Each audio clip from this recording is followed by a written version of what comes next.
Hello, how's it going? Welcome to Tales from the Watchlist. This is my kind of new, sort of rebranding of what I've been watching for the channel. I'll do these every so often. I've been watching quite a bit lately.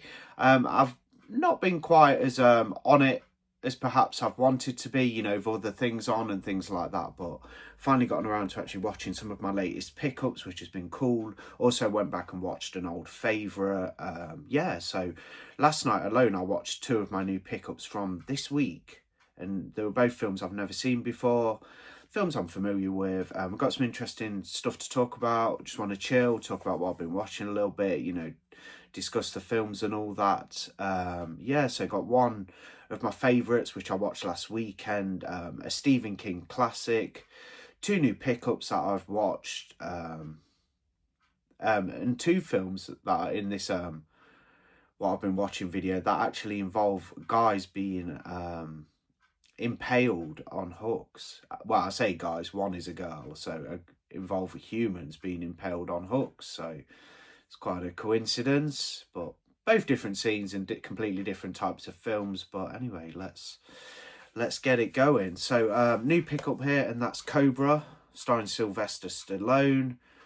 I'll throw up some information on the screen about the movie. It's from 1986. Just finished watching this one. Had a good time with it. A blind buy. Thought I'd pick it up. Not overly familiar with everything in Stallone's filmography. Seen a couple of the Rambo films, Rocky Balboa, some stuff like that. But Cobra, nearly picked up the Scream Factory release years ago. I didn't know anything about it, to be fair. I've not really heard anything about Cobra, apart from it being a pretty good film, and I've not read any reviews or spoilers. So, complete blind buy, went in blind going in, and was really surprised at how good it was. A really good 80s action romp with some kind of some bit of some brutality in there, the fight scenes and the kills. I was expecting some sort of spy film going off the cover. Like I say, went in completely blind. Thought, it's a new Arrow video release. I wouldn't mind checking out some Stallone movies. So I thought I'd go for Cobra, if it being such a nice new 4K release from Arrow. And good film, man. Basically, he's just trying to catch this killer and his group. This kind of killer with weird ideals and a strange ideology. This woman escapes him, and Cobra is protecting her. He's like a kind of I think he's a cop, isn't he? But he's more like a mercenary. They bring Cobra in to take care of certain issues in business that the police can't quite handle themselves, so they get Cobra. I think he might actually be a cop in the film. I can't remember whether he is or whether he's more of a kind of a hired gun. But anyway, they bring him into certain jobs, that they find hard to finish. Cobra takes care of business. Fantastic scene at the beginning in the supermarket. It's Christmas time as well. You've got this killer with a shotgun. He's got some hostages, and Cobra's sent in by the police force, as a special guy to handle the situation, and he sure does that. But some brutal scenes where the guy's running from the killer and the guy just blasts him with a shotgun. You've got children in there cowering, they're scared and everything, and Cobra comes in, and a great scene, and he basically just throws spoiler alert, he throws a knife at the killer, takes him, it hits his leg. So the killer's got a knife in his leg, and then Cobra just shoots him up. And yeah, it's full of some good lines and some great action sequences. There's car chases. There's a good scene in an abandoned factory at the end. And that's where the someone gets put on a hook and enters the fire. But I don't want to spoil too much in case you guys haven't seen it. But really enjoyed Cobra. Had fun with this one. This is the edition from Arrow. It's got a poster in there and a book. Really cool edition. Yeah. Enjoyed that one. Didn't know what to expect. Complete blind buy, but it was good. In fact, a bit hard to get the slip back in there. I don't know what's happened here. Arrow slips are normally pretty easy to deal with. We'll move on to another watch in a sec. If you'll just go in, thank you very much. So I did show this one in my Vinegar Syndrome haul, and that's Dario Argento's The Card Player. I'll put some information on the screen, and then I'll sort of run through the movie. So I was expecting a totally awful film, with this being heralded as one of Argento's worst. It is from his later years, with it being from the year 2003. So that makes it 22 years old now. I was a little bit pleasantly surprised. Now, this isn't great Argento, and if you're new to Dario Argento and you want to like check out his filmography, it's definitely not one you would pick first. If you're an Argento kind of completionist and you want to see all his films and own them all, it's worth a look in my opinion. I find it kind of like middle of the road, run of the mill. There is some really good bits in it. One thing I will praise about the film is like it has some good character development, perhaps a little bit overly. There's more, there's more to the characters than in some films. It builds up the female police detective and of course her British counterpart who's brought in to try and catch this sadistic killer who is toying with the cops and playing online poker. And basically if the people on the other end, the cops per se, lose the game of poker, then he will murder another victim. It also has this little camera on screen showing the victim squirming, always female, tied up, gagged, tape over the mouth, you know the drill.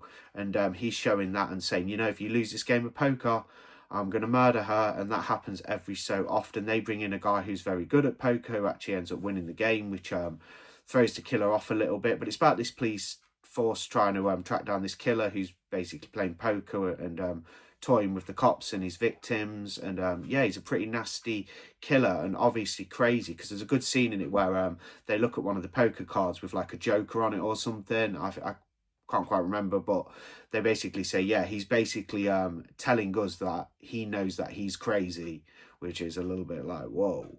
Overall though, I felt like the film was too long. It's like an hour and 45 minutes. It would have been better if it was shaved down to 90. I think if they shaved 15 minutes, or Argento would have shaved 15 minutes off this film, made it a little bit tighter, a little bit more compact, people would have probably appreciated it more, because some of the scenes do drag out. Like there's a lot of stuff with the cops where there's nothing really, too interesting occurring, but some scenes in the film do illustrate Argento's flair. There is scenes where he does show his masterful like cinematography and his directing. Some scenes in this film are great, and you can tell it's Argento. And even the beginning when they're in the I think it's in the police like headquarters. I don't know, just the way it's shot, this kind of mundane kind of scene with them just like doing paperwork and stuff, but like even the blue that this like lady's wearing, it really pops, and you can see Argento using his kind of skills for creating a good colour palette on display there. But yeah, there's some Argento flair in there, drips and drabs.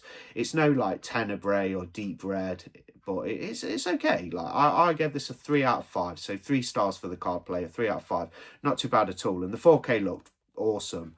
Really nice 4K. I do have a DVD copy as well, and I had a Blu-ray, but I'm glad I waited for the 4K because, like I say, the film's a little bit overly long. Perhaps even a bit too much character development. But I will say, another thing I will say is the final act is pretty darn good and quite tense somewhat, as I put on Letterboxd. I did actually write a quick review for this on Letterboxd, just a few my thoughts. But yeah, I thought the scene where the killer's got the female cop on the detective on the train track, and they're handcuffed, and he's basically saying, I'll give you the key if you can beat me at a game of online poker. They're beside each other playing poker on a computer on a laptop, and the killer basically, he's put her life on the line and his own, and he basically says, beat me at poker, I'll give you the key, you can go, and I'll get killed by the fast train that's oncoming. And that's a pretty cool scene. I did like the ending. Best scene of the film, the climax, the last 10 minutes. But yeah, the card play, not too bad. Bit overly long, bit drawn out, but some good stuff in there. It's all right. On to another, not to say too much. So I thought I'd dig out my Children of the Corn Arrow box set. Of the first 3 films, you've got the sequels in there, 2 and 3 on Blu-ray, and you've got the first film on 4K. This was out a while ago now, but it's a beautiful set nonetheless. But I just decided to watch the first film, rewatch it, and that's Children of the Corn. I think this one's from 1985, as far as I know. It might be 1984. It's either 1984 or 1985. I think I'll put it up on screen. But Children of the Corn, there's Isaac on the cover. Yeah, this is a good movie in my opinion. It's a classic. You got these little brats who basically murder all the parents and take control over their idyllic country town. a couple, one being actress Linda Hamilton from Terminator. They get stranded, their car's having trouble, they have to go exploring this isolated town that's been taken over by sadistic, basically Satan worshipping kids who worship the is it the one who walks behind the rose, that kind of like demon or whatever, that entity that they worship. And they're just horrible, they're little brats, and the couple's got to try and fight to survive. There's a couple of the kids in the film, who the couple try to help, who haven't actually succumbed to this sadistic way of living with the other children. And yeah, it's a pretty good ride, Children of the Corn. Yeah, one of the good Stephen King adaptations, and great addition from Arrow as well. Did love getting this on 4K. Very happy with the box set when I purchased it on release. But yeah, you got a good climax again. It's another one with a good climax, with he who walks behind the rose comes from the corn. And it's this huge demonic entity, and they've got a battle and try and escape. Isaac's a little shit, he's like a little old granny. I think saying that about Isaac completely describes him well. Yeah, he's a little old granny. So that guy, Isaac, he reminds me of a little old granny. But yeah, I had fun with Children of the Corn. Always a good one to rewatch. Hadn't seen it for a couple of years, but did enjoy going through it again. So every August I do an annual watch of TCM, the original classic, the Texas Chainsaw Massacre. Tobe Hooper's classic iconic movie. Sorry about the pause, just thinking of some good words to describe it. It was so iconic. It's got such a gritty feel to it. I love this film. I think it's got plenty of just absolutely just awesomely iconic scenes. And of course, one of them being where Leatherface first shows up, hits Kirk over the head with the lump hammer, drags his body into the back, and just closes the metal slide doors. And you kind of have that ominous sound effect with the kind of weird sounds in the background. And then obviously Pam comes up to the house. More iconic scenes like where she's floundering in the living room. She's looking for Kirk. Where's he gone? What's happening? Whose house is this? She goes into the living room. She sees all these kind of animal bones and skeletons, and you've got furniture made from bones and animal bones. And then she comes across a human skull, which basically breaks her. She breaks down. Leatherface comes out, starts chasing her. We know what happens after that. You got the infamous scene where he carries Pam into the back of the Sawyer house and places her on the hook. So iconic. It's not too gory, this film. For a film called The Texas Chainsaw Massacre, if you're going in blind, you would probably expect a little bit more graphic gore. Not too much gore in this one. There's a little bit of blood flicking around and stuff. You do see a bit of that. There's some nightmarish visuals. I think with TCM though, they didn't rely on gore at all really. They relied more on atmosphere, pathos, and of course just the intensity of it, and the nightmarish visuals. And I'll give you an example of the nightmarish visuals as well. One scene in particular being where it's kind of moonlit. It's got a very kind of bluey tint to it, and you've got Sally pushing Franklin, her young brother. I think it's a younger brother. He's the guy in the wheelchair, Franklin. He's always groaning and moaning and complaining. Sally's pushing Franklin through the woods. It's very tinted. It's moonlit. Very creepy indeed, shot very well, especially considering the budget of this first TCM film that Tobe Hooper made. Some of the scenes just look fantastic, phenomenal, really cool filmmaking, considering its budget as well at the time. And she's pushing Franklin through the woods, and Leatherface crops up. Not absolute nightmare fuel. You see Leatherface's face, the horrible human mask.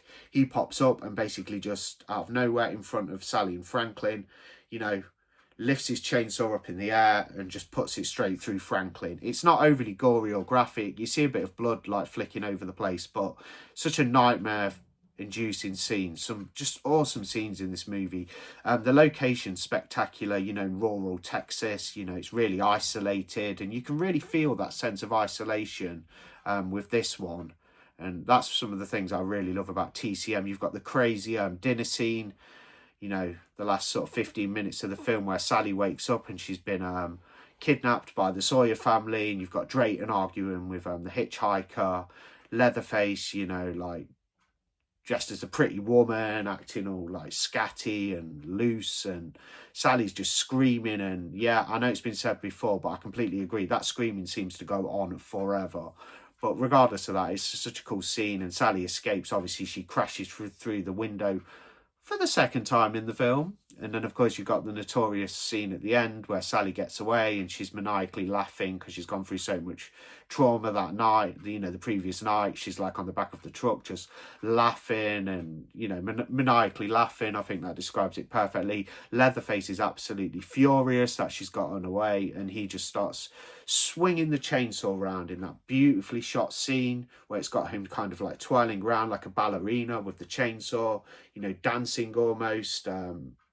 And it ends, it cuts off, and it's just that great scene in the sun. You've got the sunlight reflecting, you know, all over the place, and it's sunlit, and you've got Leatherface just twirling around like a ballerina. Such a good ending to a film. But yeah, I had a blast with Texas Chainsaw, and I watch this every August. I think the anniversary's in August at some point as well, but I always do get this on in August, whether it's the beginning or the middle or the end, and I did it last weekend. I thought, time for some TCM, because I just need it. It's one of my favourite films, and I just needed it. So a couple more things to talk about, but let's do the stinker of the week. So when I do these tales from the watch list, I'm going to do stinker of the week.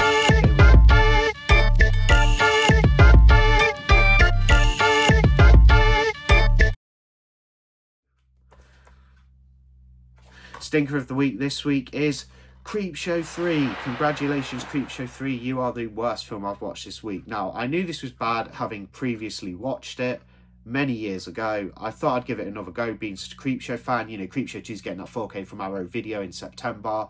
I've got a Creepshow shrine over there.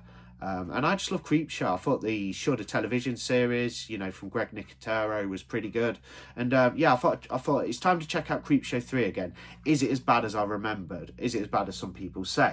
Well, yes and no. There's about 4 or 5 segments.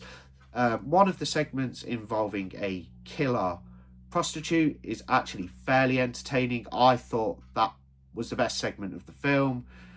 She's basically, you know, meets her clients and then murders them in nasty fashion. But then she meets her match when one of their clients isn't quite as human as she may assume.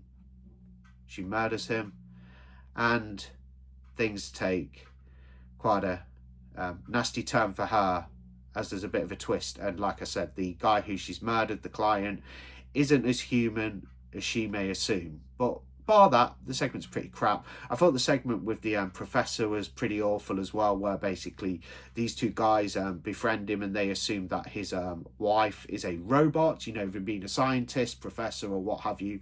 These two guys who are like chilling at his house, you know, the professor's house, he has to go somewhere. They end up like wanting to see, you know, if his wife's robotic. One of the scenes was okay though, where they're taking her apart and there's just blood and guts and, you know, a nasty squishy stuff, and they're covered in blood and things. They even remove her brain and they're like, this is quite real. This is almost like she's not actually an android, but it's actually a human brain. And that's the way it goes. She turns out she was a mail order bride. She's not actually an android. She's actually a real person, and they've just murdered her and they have to cover it up. There was a couple of okay bits in that one, but overall I didn't like the tone of it. Overly comedic. I know Creepshow does have some comedy bits in there and some comedic elements, even in the other 2 films in the series, which is fine. When it works, and if it's done well, it works. But in this, I just thought that one's kind of stupid, apart from the scene where they've kind of got the brain and they're like, oh, wait a sec, she's not an android. But yeah, overall, not very memorable. The first segment's really bad as well, with the schoolgirl who's basically family get on her nerves, and she's put into parallel universes where they're kind of still her family, but, you know, they might have a different ethnicity or look to them, and she's kind of in this weird parallel universe, you know, different dimension sort of thing. I thought that was pretty crappy, but the killer prostitute segment's okay. Another segment that is kind of okay, I'd say it's the second best segment in the film. It's just on before the prostitute segment, is the one where the guy basically has that device that's giving him instructions, you know, to steal money and get away and things. I thought that one had some okay elements too, but overall not a very good film, Creepshow 3. Compare, you know, because it's a part of Creepshow, comparing it to the first two, it's pretty damn awful. Tales from the Dark Side, the movie, would have made a much better Creepshow 3. I know a lot of people have always saying that. When I did a post on this, I had a few people say that to me, and I completely agree. Tales from the Dark Side, the movie's great, and I love what I've seen of the TV show as well. I do need to finish my DVD collection of Tales from the Dark Side, and yeah, the Tales from the Dark Side, the movie, would have made a much better Creepshow 3. But it's kind of cool that it's its own thing. But yeah, Creepshow 3, man, pretty damn awful. It's quite dire. Yeah, not good at all, and not recommended. So that's a stinker of the week, Creepshow 3. Trying to think of anything. I mean, I have watched a few on streaming. I may make this, yeah, I may do my streaming one separately. So that's it for this week, guys. Just thought I'd go through 5 of my watches. I have been watching some things on streaming. So, you know, if you're interested in talking about any movies with me or anything, do bear in mind that I'm actually on Letterboxd. I have my Skin Crawlers Letterboxd account where I log everything that I watch. I don't interact with it too much. I mainly use Letterboxd as a tool for me to, you know, gather some thoughts on the films I watch if I want to do a video or whatnot. And I do kind of like use it as a tool, but I do like having Letterboxd, so, you know, follow me on Letterboxd is basically what I'm trying to say. I'll save all the faff. I'll just say it straight. Like, if you want to follow me on Letterboxd, do so, because I log all the movies that I watch. Mainly use it as a tool for me to remember what I've been watching, because sometimes I do watch a lot. Although I have, like I said at the beginning of this video, I have been a little bit slack lately. But follow me on Letterboxd. It's Skin Crawlers. I think that's, yeah, just Skin Crawlers on Letterboxd. It's got Devil Guy on the profile pic, so it's a different pic to my Instagram and YouTube accounts, but you will know it's me because it's Skin Crawlers. You'll see what I've been watching, and you'll also see the Devil Guy in the picture. So you know, when you see Devil Guy, just follow Devil Guy, you know it's Skin Crawlers. And yeah, that's what I've been watching. So we've got Stinker of the Week, Creepshow 3, that's a Spanish edition Blu-ray. I wasn't going to go after that out of print Screen Factory one, too expensive. I'm not paying big money for Creepshow 3, no way. The Card Player, which pleasantly surprised me and was a really, really nice looking 4K UHD from Vinegar Syndrome. Very happy to have that. Cobra, fun 80s action movie. I'm definitely more compelled to watch a little more Sylvester Stallone now. That's Cobra. I had a good time with that one. I gave that a 3.5 out of 5. Of course, one of my favourites, TCM. Got to get it in once a year. And I also watched, of course, Children of the Corn, the first film on 4K. That's the box set there. I think I'll watch the other 2 soon. I haven't seen everything in the Children of the Corn franchise, just mainly the first 3, and then that 2010 remake I own, and then the one from a couple of years ago, which was made in COVID times. You know, the one that's on Shudder, that latest one. I forget what the subtitle is for it, but it's Children of the Corn, subtitle something. But I've seen that one, which I thought was kind of all right. But apparently, as a whole, the franchise is pretty awful. So I'm not overly, like, you know, eager to watch it all. But anyway, that's my latest watches. Thanks for watching, guys. Just thought I'd do something different today. I'll probably do one of these a month, maybe twice, maybe even 3 times. We will see. So thanks for watching, as always. Like, comment, subscribe. That'd be fantastic. And I'll see you on the next one. Bye. Summer camp was all fun and games. Until the games turned deadly. High school was supposed to be safe until someone started grading in blood. Prom night promised new beginnings, but delivered only endings. It was just a slumber party, but no one would sleep again. When I was a little kid, I was scared to death to be alone in the dark. Between the blockbusters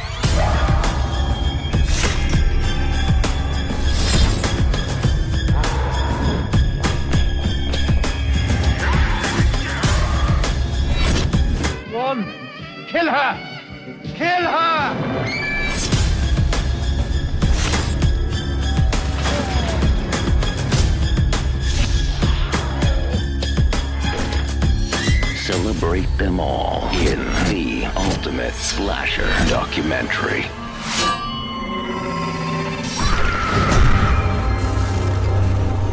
Slasher Trash. I have a surprise for you.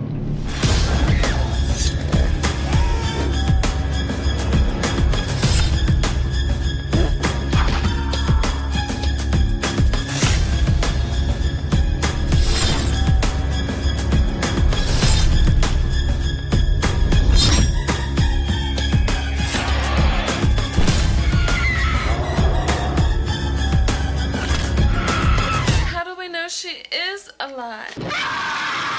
Pre-order your collector's edition now and join a year-long celebration with exclusive live events. Plus, get your name in the credits and exclusive collectible merchandise, including Blu-ray, posters, soundtrack, and more. Order your limited edition set by August 14th, only at slashertrashdoc.com. You know you want it.